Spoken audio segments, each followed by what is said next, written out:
Okay, so what I didn't talk about yet, I think I didn't.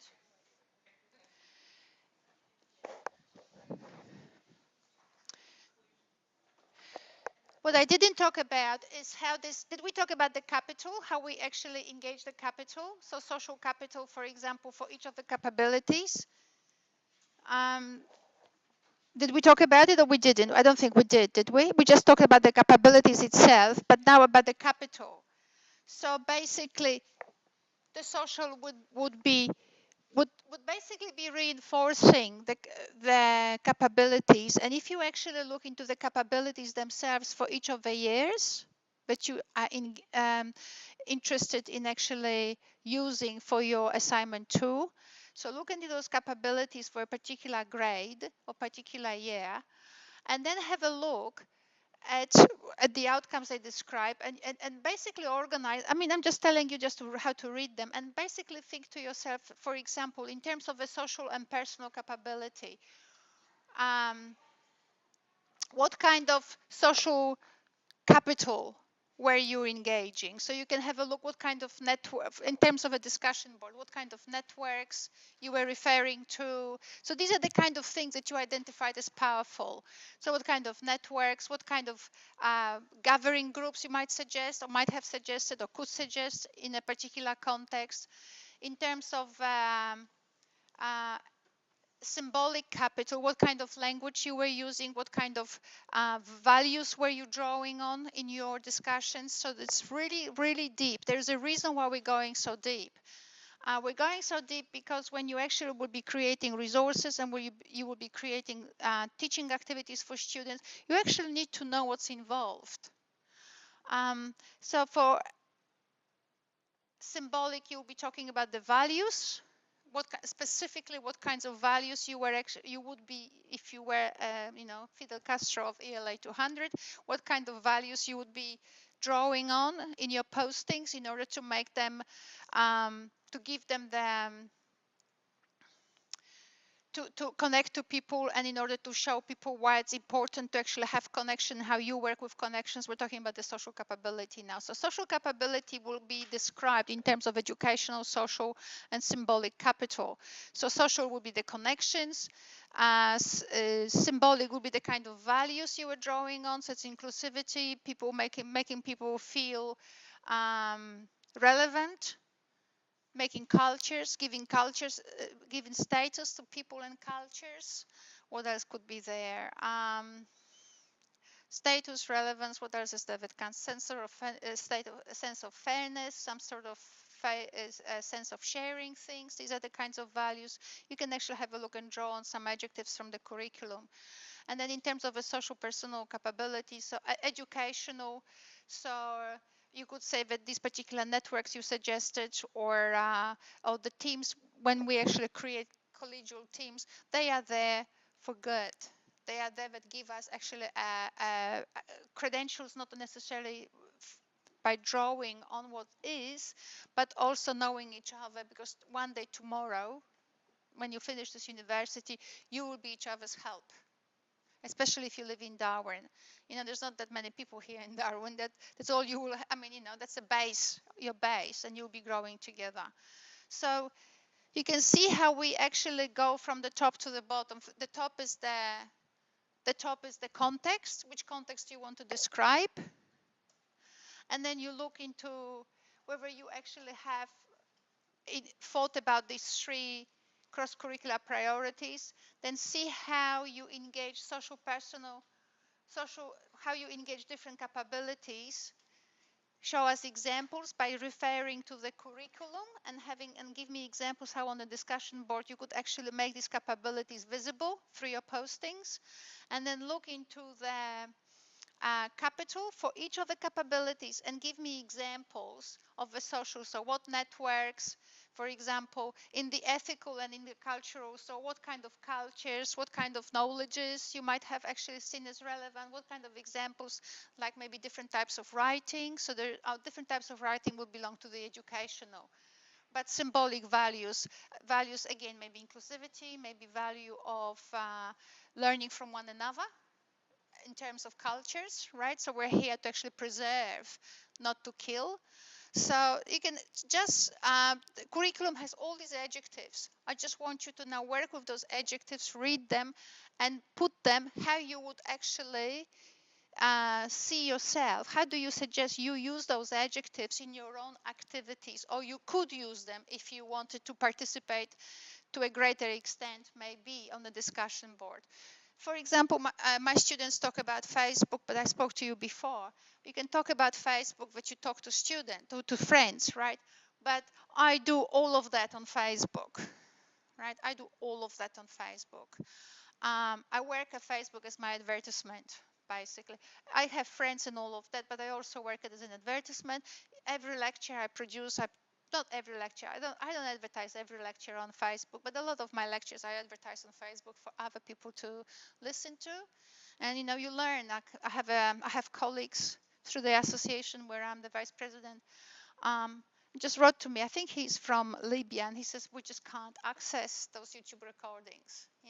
And if this is an hour or so, YouTube, Facebook will not accept it. So I don't know what to do. I have to think of ways. You learn a lot of trouble about a lot of troubles other actually countries face, or scholars from other countries. I actually regularly go to CDU library, download articles for people from Saudi Arabia or Libya, especially those guys from Libya. They ask me, they do research, and they have no access to text. So Anya, could you find something like this? Could you find this for me? And I do that regularly. What does it cost me? You know. So I work actually, so my participation on social media, I probably do all of this I pushed it quite far. I do lots of things. So I could talk about it. I could actually give half a day workshop on how to do it. So, if you find it hard to describe it in an assignment on one page, I could teach it how to do that to a great extent. So there. So basically context, relationship, if there is any to this, then look to the curriculum, as I said here, do it for each of the capability, and then also for each of them, as you talk about each of them, draw on those capitals. So say personal capability has all of these things, and now in terms of the social, so I do all of these things, give examples, and then I draw on these networks, I display and also engage this kind of educational references, and I draw on these values in order to promote social connections and my own growth, right? And so on for each of them the same. So it's kind of graded. It goes from the quite general context to quite example. And these are the examples that draw on adjectives on the descriptors from the curriculum. And now I know you read the curriculum, you know how much is involved in being literate. And you know that social media is not just about posting the picture of your dinner. That's great, but it's not enough. I want to see what my friends eat. That's very important for me. But I want to do more than that. Right? And as teachers, you need to know that actually you can do more. So there. I had some questions. By the way, do you have any questions just to that? Just relating to this? You did?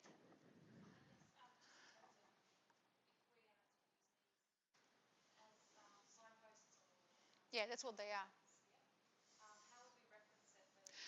Okay, the reference, you were given a reference on the slide before. That's from my book. But anyway, you can just say lecture 1 and lecture 2 by Anya Lyon, and that will do. Just make sure that is Anya Lyon, because nobody else represents things this way. I know it's very simple. You show it to everyone else, and they will say, yeah. Yeah, of course, yeah. But you do that. The simplest things are the most ingenious things are the most obvious, simplest. We always know it. Well, if you did, show it where you have it drawn like this, and nobody does. And yet, exactly that's what it's involved.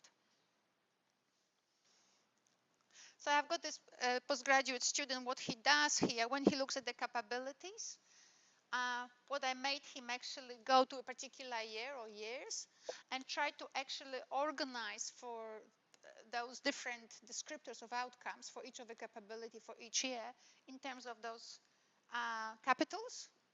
So he just gets a pretty good idea what's involved across years, and then he can describe how much is involved in actually teaching this and what impact this sort of has on ESL students, right? Because it's very easy to say in NAPLAN, create a persuasive text. But when you actually look at the persuasive text from the perspective of a person for whom it takes years to actually, grasp the cultural implications of what's involved, it takes years. And no wonder that some of these students who actually function within different cultures and within different genres of their families, they score low. But they score low because it's culture, the test is culture bias. In some cultures, whether it's a human being or a girl, depends, like boys and girls don't argue. It's very hard with Asian people, for example. Asian people do argue, but the way they do persuasive text is completely different. Probably wouldn't pass the NAPLAN. The way you do critical thinking in Asia, people in Asia think. It's just the way it is done probably wouldn't pass through NAPLAN, right? So that's why people say that NAPLAN is culturally biased, because what is expected and what's actually how people think and how people do things is different. So now, in order to actually get used to and acquire these different cultural nuances and requirements, which we pass to each other in what's called the symbolic violence in sociology, like it's there, we live by it, but we don't see how much we acquire, how much we know. We don't know how much we know. Only when we actually go to another context, we go, oh my God, did you see what they were eating? Did you see how they sleep? Did you see how they blah blah? And we just go and compare and go, oh my God, never what you take for granted when you go to an extreme culture, different practices, you see how how much difference is there. So in classroom, all of this gets hidden, and we think, oh, it's just a persuasive text. It's not. Even giving a classroom presentation is not a presentation, because some girls don't present, some boys don't present. Depends what is cultivated at home, depends on the culture, depends on attitudes and dispositions and all of that. Nothing is simple. And I'm not saying not to teach it, but what I'm saying is the student, the postgraduate student, what he's doing, he wants to actually show how much is involved in actually teaching children, for example, to do a persuasive text. How much in terms of different cultures, what expectations are there involved? What expectations are actually hidden in a persuasive text, even here?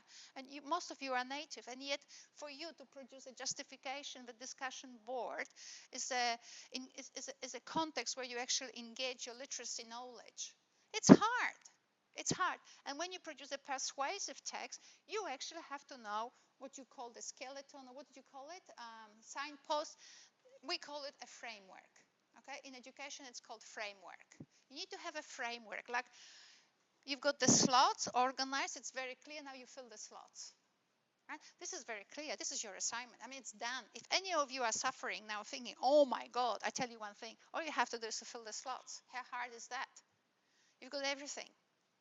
You don't even have to create a framework. It's there. These are all questions. And I'm telling you where to look for answers. And all you have to do is give examples. I mean, how hard is that? Right? And yet producing a framework is the hardest thing in academia. Everybody can think of a detail or a discussion board, Facebook, but to organize it is the hardest thing. So producing a persuasive text requires this form of organization. And yet people in Asia organize things differently. People in Poland think differently. People everywhere organize things. We have order. Everybody has an order. We just order it differently. Because there is lots of culture in it involved, which prevents us from saying things the same way as in another culture, in a different way. So once you actually unpack it yourselves, for yourself, and you go through the pain, you will see what it actually takes on the part of your students to actually learn all of that. Right? It's a lot. All right. So I've answered your question. So basically you say Anya Lion, and I don't care which lecture, just Anya Lion. If you say Anya Lion, I'm happy. So what's mine is you just, whatever I give you mine. Sometimes you don't know what's mine. Most of the things you'll be doing are mine. Most of the things which are frameworks are mine, because I am a framework spitter. I organize things. I create models. So whatever is mine, if you just say Anya Lion, I'm happy with that. You don't have to even say which lecture. I don't really care. Point is, as long as it is acknowledged, that's from Anya Lion. Now, so that was one question. There were other questions. Students were asking, regarding assignment. The assignment is asking you to produce a multimodal portfolio. Everybody is clear what's a multimodal? Yep.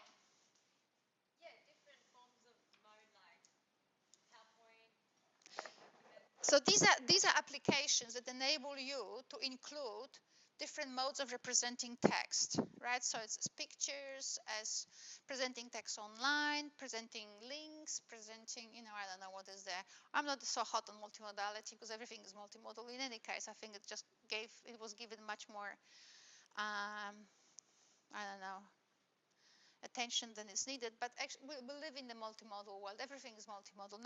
We are multisensory beings. We process everything through many senses. So if you produce your portfolio, make it pretty, make it alive, and make it informative. Pretty, alive, informative. Try not to create too many errors. When your web page is telling you there is a mistake, trust it.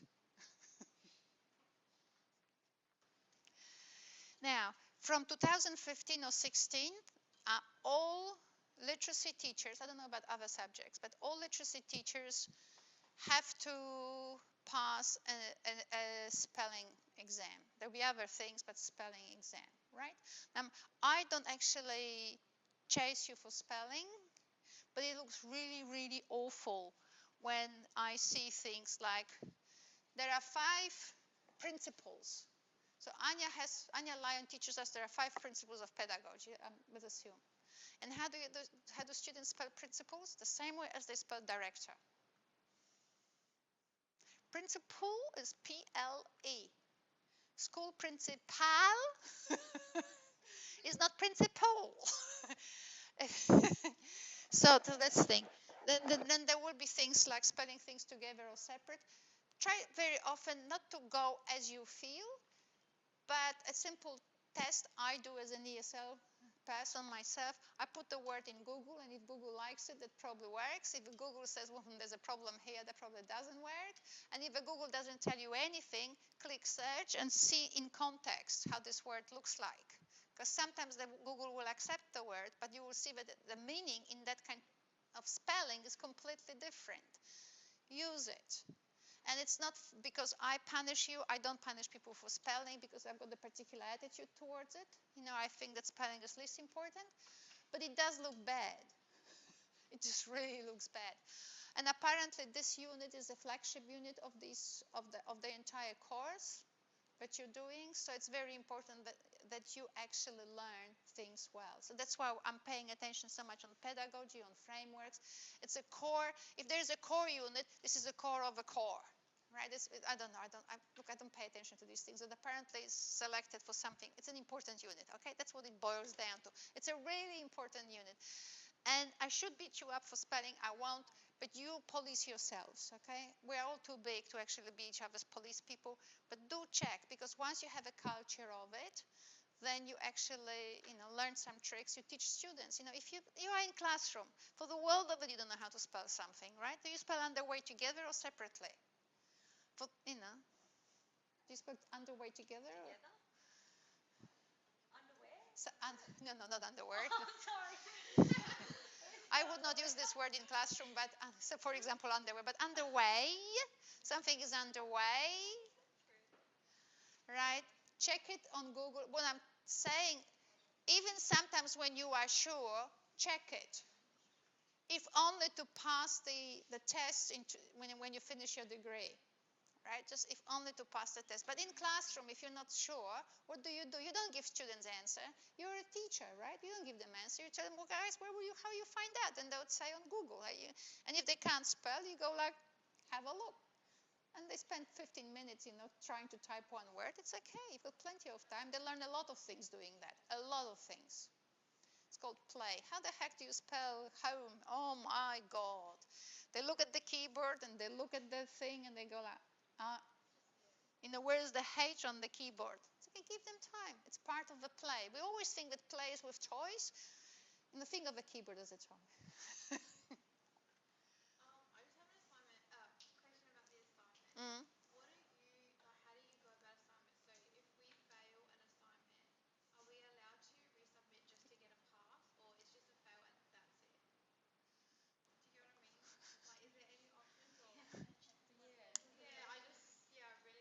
Have you ever seen that there is a fail and then that's it?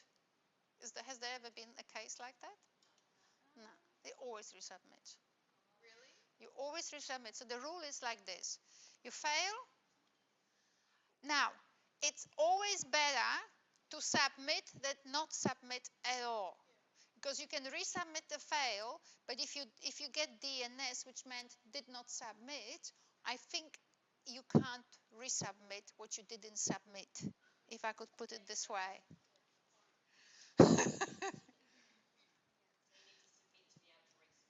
Yes, yes. Another question. Do you take And then if you do not like my assessment, then you hope like crazy that there is a more merciful marker somewhere, and you resubmit for remarking. So if I fail someone and then resubmission I fail again someone, it took a lot to fail the person twice, and then you say you look for the person who's your course coordinator, so Gretchen, or I don't know who's Pam Smith, and you write to them, look what she did to me. Can I have an alternative marker? So the same assignment that failed, you can't write a new one. I had some students actually rewriting the whole thing on the basis of, you can't do that. You have to resubmit the same assignment and hope like crazy there's going to be a better marker somewhere. had to fail many students for assignment one? I can't remember. Roughly, like over 50. Yes, like in the summer semester. In the summer semester, some students failed, but they resubmitted. And I think most, if not all of them, resubmitted well. The assignment one is not that difficult. And they didn't have it as easy as you have it now. I generated in February. So this is my recent work.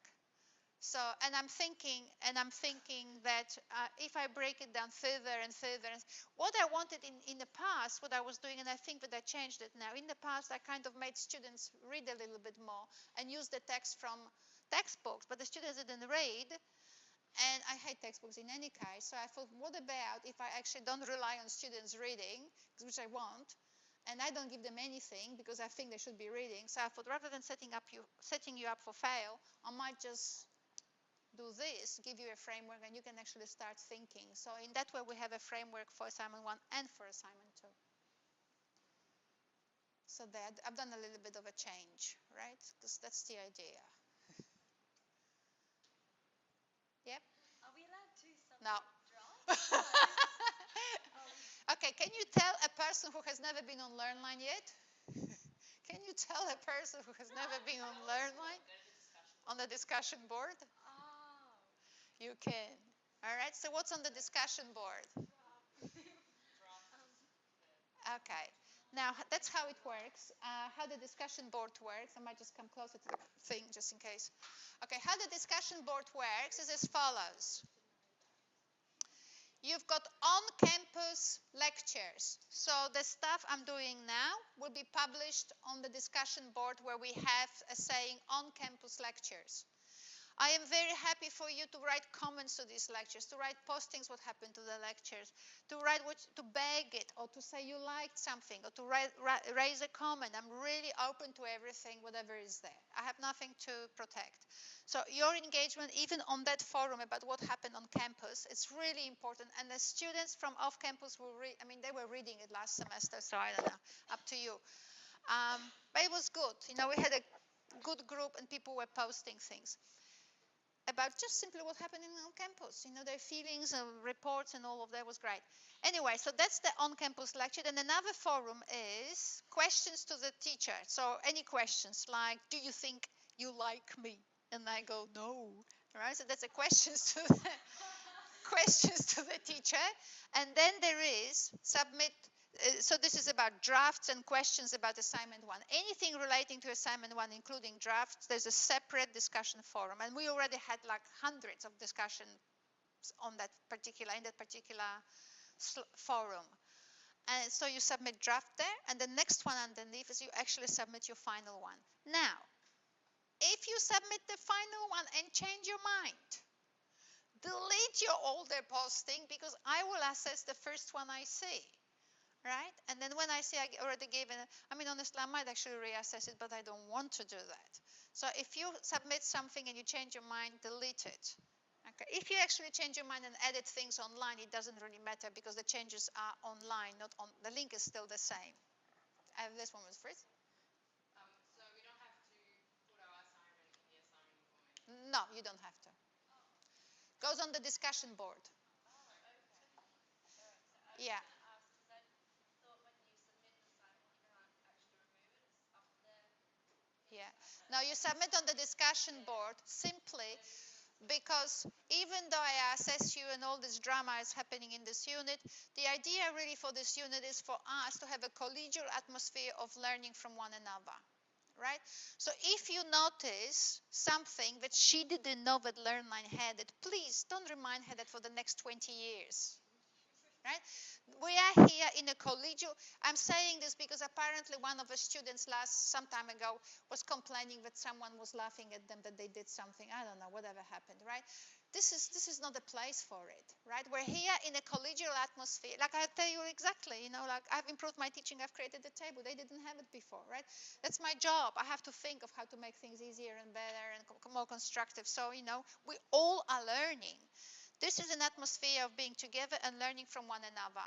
If you don't know how to go about assignment one, I can assure you there will be a helpful soul who already has finished the assignment. There are people like that. So go snoop around and steal and check and do variations. The point is, it's about collaboration and learning from one another. This is not about being whatever, judgmental. And if you think that this happens, sometimes it happens that people learn from one another, but sometimes I see that students don't read what other students did. And if I say to them, did you actually, it's visible. It's visible. When I look at assignment 2, and all references I get in assignment 2 are references to pictures, it's like this is an academic unit, this is not arts. Right? I'm happy if you want to reference pictures, it's a good habit, but that's not what references are. Right? And students fail, and I said, did you actually have a look at other PowerPoints? No. Well, you have 200 of them online. Why don't you just look? Also, for assignment 1, and assignment 2, I strongly, for drafts and also the final copies, please comment on each other's work. Say what you like, say what you didn't like, ask questions and all of that in an honest way. So if you see a bad assignment, don't say them you love their background. Color, right? Just don't, because I've seen people, really bad assignment, and a student who was really good, and she clearly saw that there were shortcomings, but she felt that she needed to say something nice. No, just say, and I had a student, who was it, last semester, summer semester, a student said, I'll come with a textbook and with a book and I will read it to my children, right, in classroom. And the comment came from another student, that could be all right, but I think that Anya said she wouldn't want us to do that. It was a great comment. That's true. I don't like it. I don't see it as supportive, as an activity supporting reading. It's not supporting reading. You're reading. It might be enculturating people to print or something, but it's not an activity supporting reading. Right? So, per se. So, yes, be participant on it, and if you check someone's thing, if you want to comment, please comment, but don't just go overboard telling people what a wonderful bad thing it was, right? Just say it, like I think that Anya doesn't like when we actually just read to students. We can do other things. Yeah? And the reason is, if you want to read a book to children, it doesn't take ELA 200 to do it. It's funny, isn't it? But it's true. Okay, so one of the reasons why I'm never actually worried about plagiarism in this unit, because the way I do it is basically say to people, you need to, your assignments have to reflect what we've done in the unit. And there is no way you can find any of the stuff that I do or require anywhere online. Nowhere. And anyone who would want to get someone else to answer the assignment questions, this other person would have to study. Otherwise, there's no way they can otherwise answer these questions.